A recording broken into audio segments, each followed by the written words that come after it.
Hello students, this is Avadia sir, your English teacher. Today I am going to explain you chapter 5, Our Casuarina Tree, written by Turu Dutt. Turu Dutt was a Bengali translator and poet. This chapter, Our Casuarina Tree, is a poem. In this poem, our poetess Turu Dutt shows all honor and dignity to the tree because the tree, Casuarina tree, was very close to her. Let's start the summary of this particular poem. This poem is a description of a casuarina tree. Here, casuarina tree is used for a big banyan tree. देखिए, basically ये एक description है एक कैसुरिना tree का. कैसुरिना tree एक Australian tree होता है जो ज़्यादातर ऑस्ट्रेलिया के महाद्वीप में और उसके आसपास के क्षेत्रों में ज़्यादा पाया जाता है. यहाँ पे कैसुरिना ट्री एक बड़े से बैनियान ट्री मतलब एक बड़े से बरगद के पेड़ के लिए यूज किया गया है. The big banyan tree which grew in the house garden of the poetess. ये जो बड़ा सा बैनियान ट्री है जिसे कैसुरिना ट्री बोला जा रहा है, ये पोएटेस के गार्डन में उगा हुआ था और बहुत विशाल इसका क्षेत्र था. The creeper grew like a huge python winding round and round the tree. अब यहाँ पे जो हमारी पोएटेस हैं तुरु दत्त, वो इस कैसुरिना ट्री का जो एक बिग बैनियान ट्री है उसका डिस्क्रिप्शन शुरू कर रही हैं. और फर्स्ट डिस्क्रिप्शन में ये क्वेश्चन बहुत इंपॉर्टेंट है जिसमें बताया गया है कि द क्रीपर मतलब जो लताएं होती हैं, बेलाएं होती हैं, वो इस कैसुरिना ट्री को इस तरह से लिपटी हुई हैं जैसे मान लो वो क्या हो, एक ह्यूज पाइथन हो, मतलब एक अजगर के समान. जैसे अजगर पेड़ को लपेट लेता है या उस पर लिपटा होता है, वैसे ही इस पेड़ में जो बहुत सारी लताएं हैं वो उसको लिपटी हुई हैं, उससे चिपकी हुई हैं. The tree grew very high. ये जो पेड़ है बहुत ऊंचा और चारों तरफ फैल रहा है, ग्रू हो रहा है, फैला हुआ है. No other tree could grow near it. और कोई भी दूसरा पेड़ इसके बराबर या इसके नज़दीक का नहीं लगता. ये अपने आप में ही एक यूनिक ट्री समझ में आता है. The birds and bees overflew around it with their sweet songs. ठीक है, इस पेड़ के आसपास बर्ड्स, बहुत सारी बीज, बटरफ्लाइज इसके आसपास हमेशा मंडराती रहती हैं, उड़ती रहती हैं और अपने मीठे मीठे गीतों से पूरे एक नज़ारे को, एक मौसम को खुशनुमा बना देती हैं. Man used to rest under its shade. और लोग इस पेड़ की छाया में बैठकर आराम महसूस करते हैं.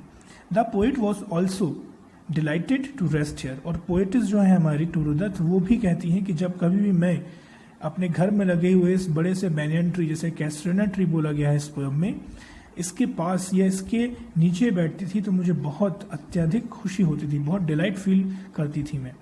It looked very attractive during winter. वो कहती हैं कि एक ड्यूरिंग विंटर मतलब बसंत के मौसम में, विंटर के सीजन में ये पेड़ बहुत ज़्यादा अट्रैक्टिव लगता था क्योंकि बस हरियाली हरियाली, ताजगी ही ताजगी इस पेड़ में दिखाई देती थी.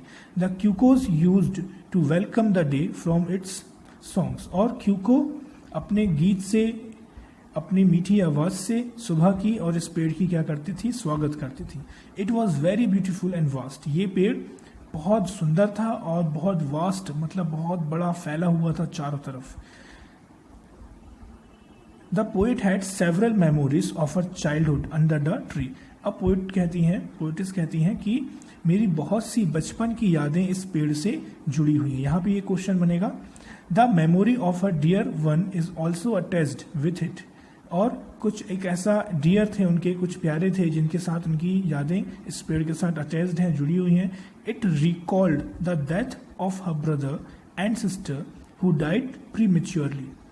देखिए, अब यहाँ पे किनकी यादें जुड़ी हुई हैं, उनके भाई और उनकी बहन की जिनकी मृत्यु हो गई थी और बहुत जल्द, मतलब प्रीमेच्योर मतलब वो बड़े भी नहीं हुए थे, बहुत कम उम्र में अपने भाई और बहन को उन्होंने खो दिया था. और यही पेड़ उन्हें याद दिलाता है अपने भाई और बहन की, क्योंकि बचपन में वो इस पेड़ के आसपास बहुत खेला करते थे, इसलिए वो इन्हें बहुत ज़्यादा प्रिय भी है. The tree had shared all her morning. और ये जो ट्री है अपने साथ अपने दुखों को शेयर किया है हमारी पोएटिस ने, तुरु दत्त ने. अपने सारे दुखों को इस पेड़ के साथ उन्होंने शेयर किया हुआ है। The tree has a classical value, at all times one feels a trance like situation to her. The poet has honour and love for the tree and it is for her dearer than life. वो ये कहती हैं कि ये classical value रखता है, मतलब एक अजीब, एक अनोखी, एक अलग हटकर ही वैल्यू है इस पेड़ की मेरे लिए, और ये डियरर देन लाइफ, और ये मेरे जीवन से भी अत्यधिक प्रिय है। मतलब मुझे अपनी इस लाइफ में, अपने जीवन में अगर सबसे ज़्यादा कुछ प्रिय है तो वो है ये मेरा कैसुरेना ट्री, ये मेरा बड़ा सा बैनियन ट्री जो मेरे घर के आंगन में लगा हुआ है। The poetess has honour and love for the tree. The poetess, excuse me, she feels sad at the thought that the tree may perish one day. माफ कीजिएगा, बीच में कुछ इंटरप्ट हो गया था, हम आगे सुनते हैं। द पोएट डेट the tree may perish one day. देखिए, वो सोचती हैं, उन्हें ये एहसास है, बहुत गहरा एहसास है ये, और दुख भी है कि ये जो ट्री है एक ना एक दिन क्या हो जाएगा, पेरिश हो जाएगा, मतलब इसका नष्ट हो जाना निश्चित है। She wishes if she could save it. वो कहती हैं काश मैं इसे क्या करूं, बचा पाऊं। But no one can do it, लेकिन कोई ऐसा नहीं कर सकता। Because it is a natural process, क्योंकि क्या है, एक प्राकृतिक नियम है, एक नेचुरल प्रोसेस है। And the tree will meet its end one day, और अंत में एक ना एक दिन ऐसा आएगा जब इस पेड़ को भी अपने अंत को मिलना पड़ेगा। मतलब पेड़ भी या तो मर जाएगा, कट जाएगा, या फिर उसकी मृत्यु हो जाएगी। Nothing is immortal, neither man nor trees. कोई भी इमॉर्टल, कोई भी अमर नहीं है, ना ही इंसान और ना ही ट्रीज।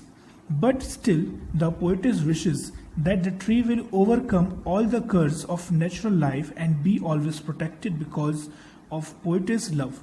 लेकिन फिर भी पोएटिस जो हैं ये विश करती हैं, प्रार्थना करती हैं कि यह जो कैसुरेना ट्री है ये हमेशा हरा भरा रहे, प्रकृति की सभी विपदाओं से लड़ता हुआ जीवित रहे, और इसे कभी भी मृत्यु प्राप्त ना हो, हमेशा ये जीता जागता रहे। लेकिन वो ये भी जानती हैं कि ये संभव नहीं है। नथिंग इज इमॉर्टल, कुछ भी अमर नहीं है इस दुनिया में।